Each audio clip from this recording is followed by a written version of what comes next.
Welcome to the Kniterary. I'm Katie, and here is my first knitting podcast. Huge thanks to everybody who watched my 2024 knitting wrapped and my 2025 knitting considerations.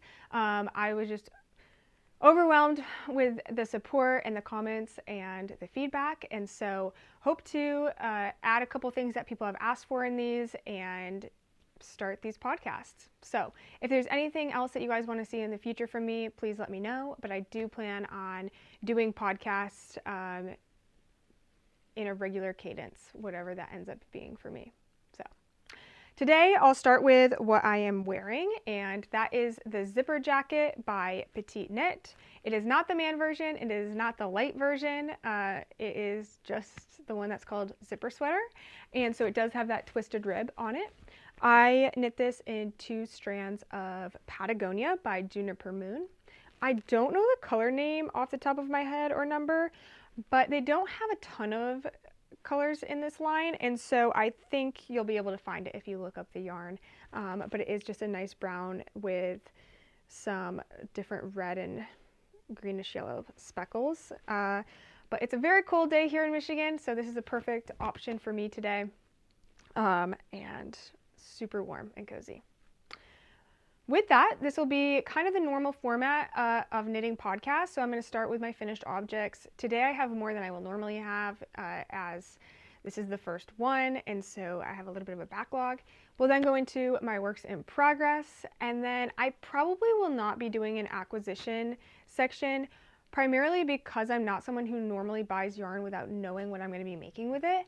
And so at the end, maybe it's what my next cast on is, or maybe, it is what I acquired, but the plans with it. So maybe it's future knitting plans at the end. We'll see what ends up working out the best for me. Thanks for your flexibility as I figure that out. So with that, we'll start with my first finished object, which is the Olga Sweater by Petite Knit.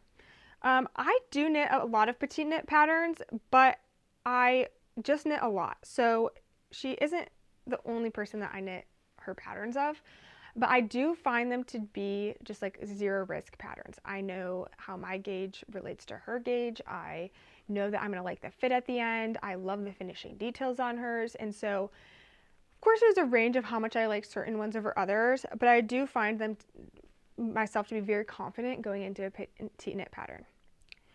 All that to be said, I got a little cocky with this one, and I shouldn't have. So I love my color choices. I love the finished object, but I made some mistakes on this. I knit this in 2 strands of Quince, their yarn Finch, and it's the colors Clay and Shell. You can see this one here.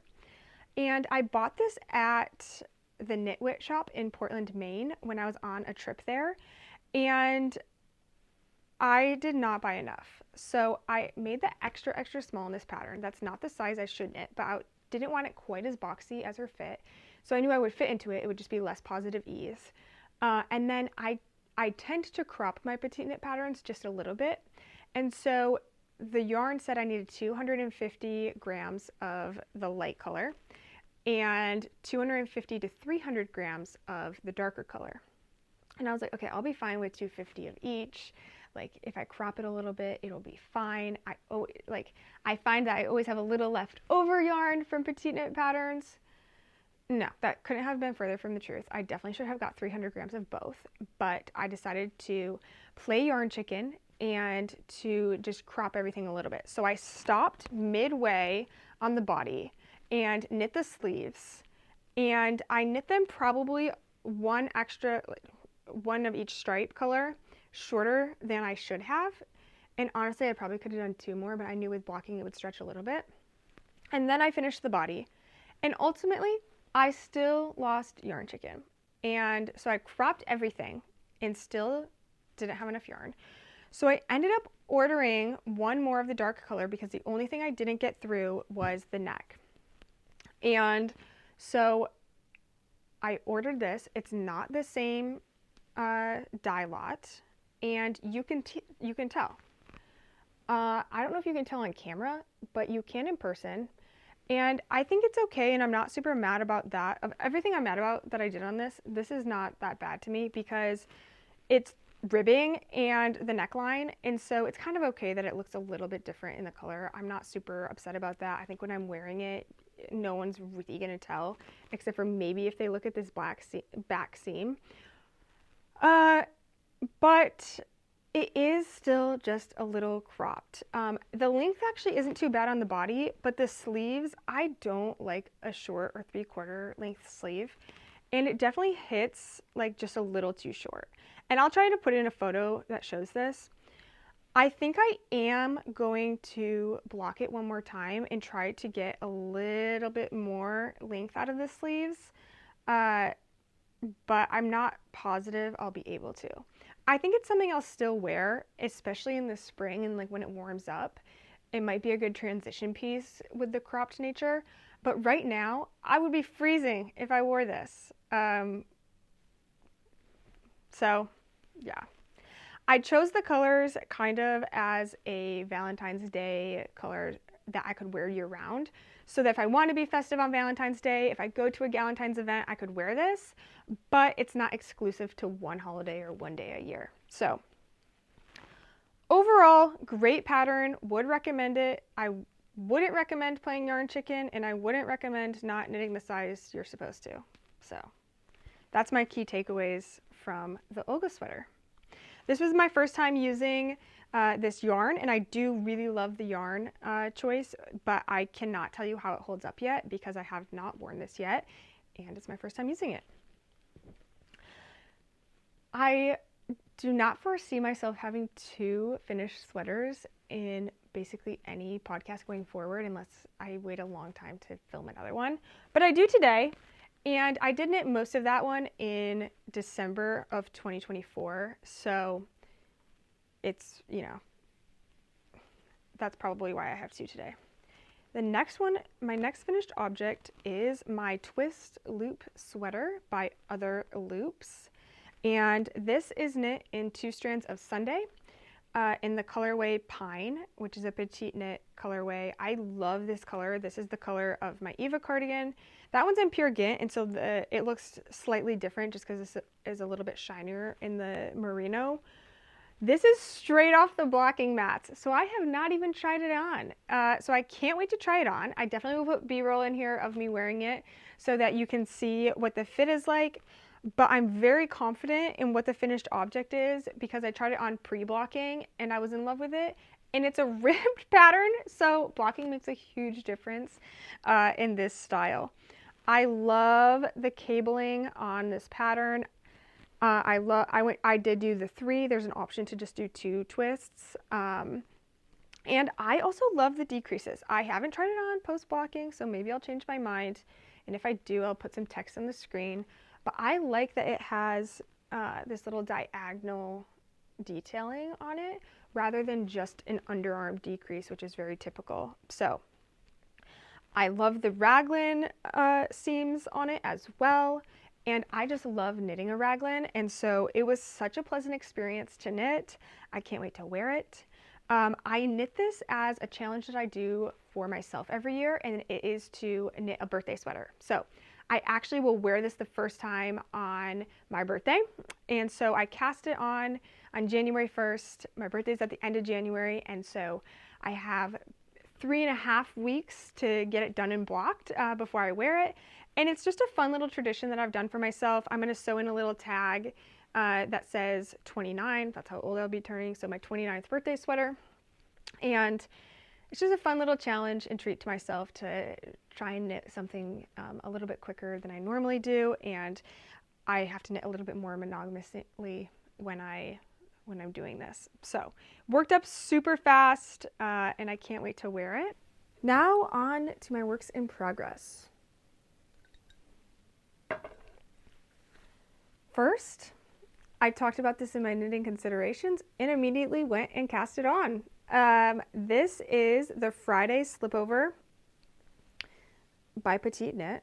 This is a broken rib slipover. I am knitting it in Knitting for Olive Merino in the color Oatmeal, and Tilia mohair, which is Filcolana, in the colorway 354.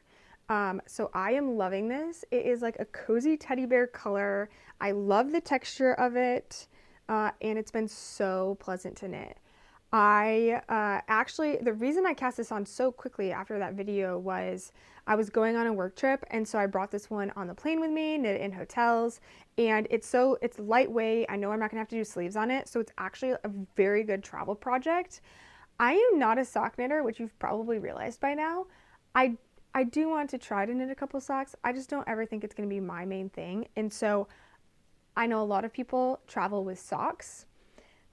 For me, I'm going to travel with slipovers, I guess. Or teaser tanks are always great as well. So far I'm loving this, but it might get sidelined. I mean, I travel very often for work, so not that long, but it might be sidelined a little bit, and it might be something that I exclusively knit on trips, just so that I know I have something I can grab and bring with me, because not every project is great for that. So super excited to have this one, but don't know how quickly I'll finish it. We'll see. Next, I have...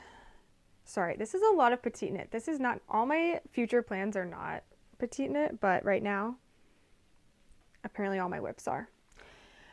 This is the Esther vest, and this is also Filcolana yarn in Peruvian Highland wool. It is the colorway 355.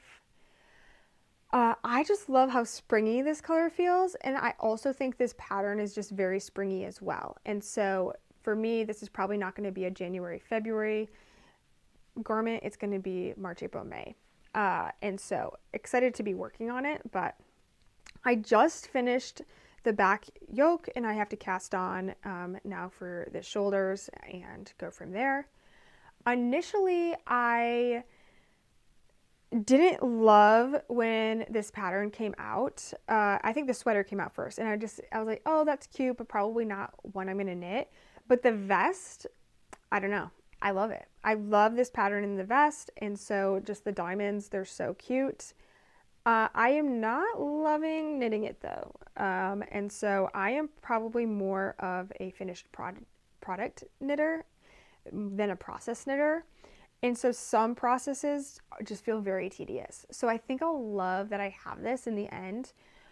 But it is something where you kind of have to look at the chart every row. Every row is different, and it's not just like a super simple pattern every row. I would imagine after knitting this much that I would have like more of a rhythm than I do. I'm definitely in more of a rhythm than I was when I first cast it on, but it is something where you have to think about it a little bit more than even like a cable, because a cable pattern, usually you get the pattern down in your head, but the repeats, I think it's like 14 row repeat. And so I just can't memorize 14 rows. So very excited for this one, but taking me a little bit longer because I keep setting it down. I will say I can't wait to block it just because it looks so funny in the texture without being blocked. So that's that one. My final whip is not a Petite Knit pattern, and it's also a project that I started in September and am working on slowly over time, biting off little pieces bit by bit. And when you see it, you'll be like, yeah, that makes sense why you would be doing that. But it's kind of a conscious decision as well to not just whip this one out. I do knit a lot of hours. People have asked me, how much do you knit? A lot. I do work a full-time job, so during the week I only knit in the evenings, and then weekends I knit more than that. But I'm also a decently fast knitter just naturally, and so I do work through projects pretty quickly.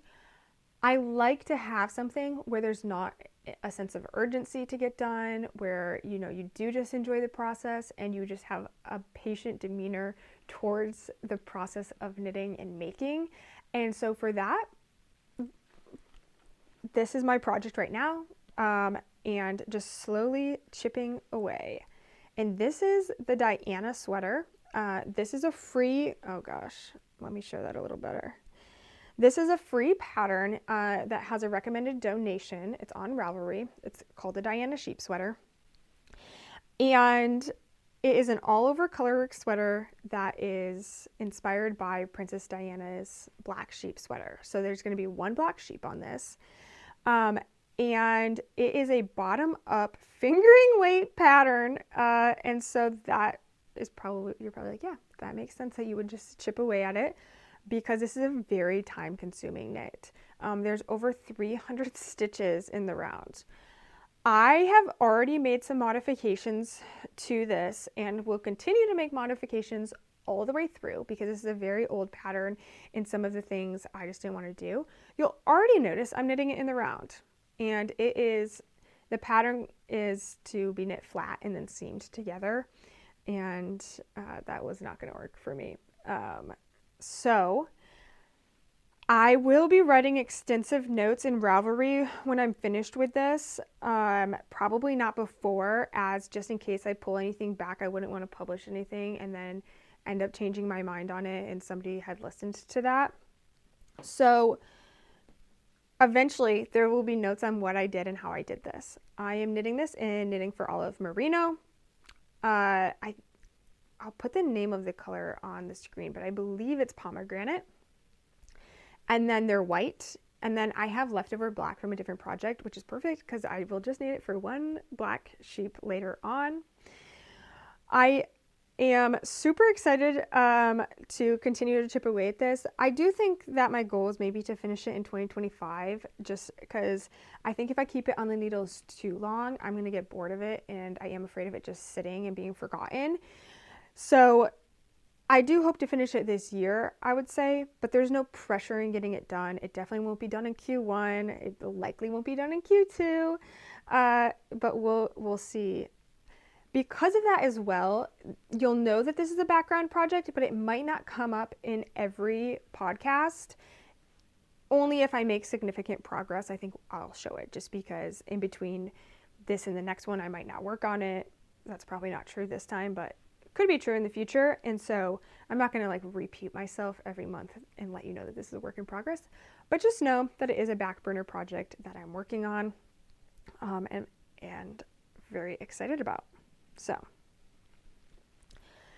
as I mentioned at the beginning of the video, I probably won't do acquisitions. I'll probably start to do future knitting plans. Today, I don't know what my next cast on is going to be, and so I don't really have any future knitting plans for today. I'll probably be chipping away at these 3 patterns that I already have started, and then I will be casting on something new. I know myself, and so especially with this being my background project and one being a travel project, in some ways in my mind, I can justify it by being like, I really only have the Esther vest as a work in progress.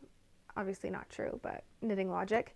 So I'll be excited to share that with you in the next podcast. But thank you guys so much for listening and following, and excited to share my knitting journey with you this year.